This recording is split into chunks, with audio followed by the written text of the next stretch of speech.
బాపట్లలో పవన్ పుట్టినరోజు సందర్భంగా ఏరియా హాస్పిటల్లో మహారక్తదాన శిబిరాన్ని ఏర్పాటు చేశారు.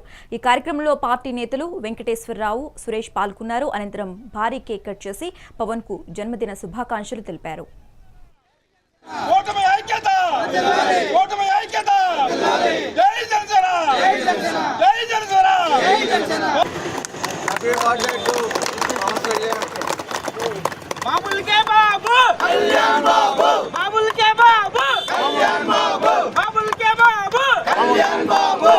పవన్ కళ్యాణ్ గారి నాయకత్వం, పవన్ కళ్యాణ్ గారి నాయకత్వం, జై జనసేన, జై జనసేన, జై జనసేన, కూటమి ఐక్యత, కూటమి ఐక్యత, కూటమి ఐక్యత.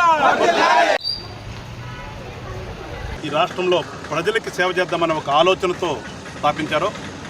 ఆ రోజు నుంచి కూడా ఆ దిశగానే మా జనసేన నాయకులు కానీ, కార్యకర్తలు, వీరమహిళలు కూడా అదే అడుగులో అడుగేస్తూ ఈ రోజు వరకు కూడా ఎక్కడ అవసరమో ప్రజలకి ఆ అవసరాన్ని తీర్చేటటువంటి ఒక బాధ్యత తీసుకునే వాళ్ళ ముందుకు వెళ్తారు.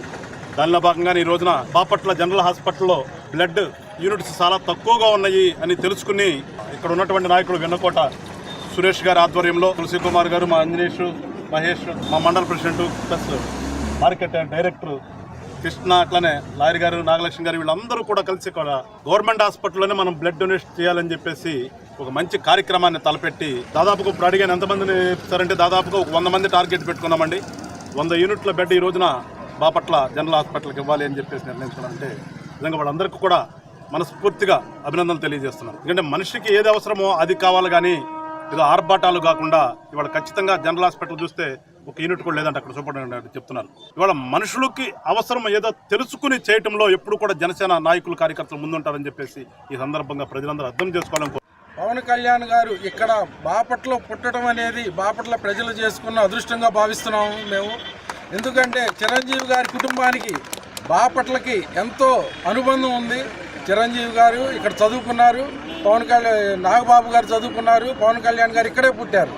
అలాంటి ఇక్కడ పుట్టిన పవన్ కళ్యాణ్ గారు బాపట్లలో ప్రజలు చాలా అదృష్టవంతులుగా భావిస్తూ ఆయన చేసే సేవా కార్యక్రమాలను ముందుకు తీసుకెళ్తూ అలాగే ఏదన్నా సరే ప్రశ్నించడం అనేది నేర్పించింది పవన్ కళ్యాణ్ గారు.